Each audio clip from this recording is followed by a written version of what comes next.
Hi నమస్తే అండి. కాయలు చూడండి. ఈ కాయలు చూడగానే మీకు అర్థమైపోయింది కదా ఈ కాయలేంటో. వీటిని ఒక్కో చోట ఒక్కో పేరుతో పిలుస్తారు కదా. నాకు తెలిసిందైతే 2 పేర్లే. వాక్కాయలు అంటారు లేదా కలెక్కాయలు అంటారు. మీకు ఇంకేదా వేరే పేరేదన్నా తెలిస్తే కామెంట్ చేయండి.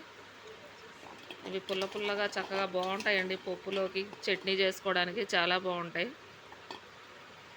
చూడండి, నేను అలాగనే పప్పులో వేసుకుందామని తీసుకురమ్మన్నాను. అప్పుడే పాడైపోతున్నాయి కూడా కాయలు. ఇలాగే వదిలేస్తే పాడైపోతాయి కవర్లో వేసి పెట్టేస్తే.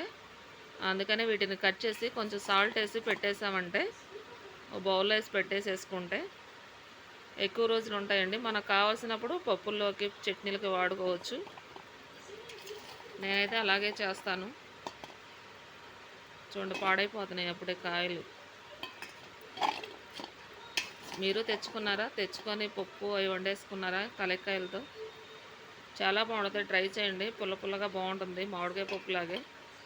లోపల గింజలు తీసేసి వేసుకుంటే సరిపోతుంది. కట్ చేసి కొంచెం ఓపికగా చేసుకోవాలి, టైం పడుతుంది. చూడడానికి అంత బాగున్నాయనండి. మామూలుగానే సగం కాయలు తినేసాం మేము పప్పులో వేయకుండానే. ఇవి ఉన్నాయన్నా సరే వేసుకోవాలి పప్పులో. మీరు కూడా తెచ్చుకోకపోతే ఒకసారి తెచ్చుకొని ట్రై చేయండి. ఇవి కొండ ప్రాంతాల్లో దొరికేవి కదా ఇంతకుముందు. ఇప్పుడైతే మనకు టెర్రస్ మీద పండించేస్తున్నారు చాలామంది. టెర్రస్ మీద పండించడం మామూలు విషయం కాదండి. చెట్టు ముళ్ళు ముళ్ళుగా ఉంటుంది. చాలామంది టెర్రస్ మీద పండిస్తున్నారండి, చూపిస్తున్నారు కదా వీడియోస్.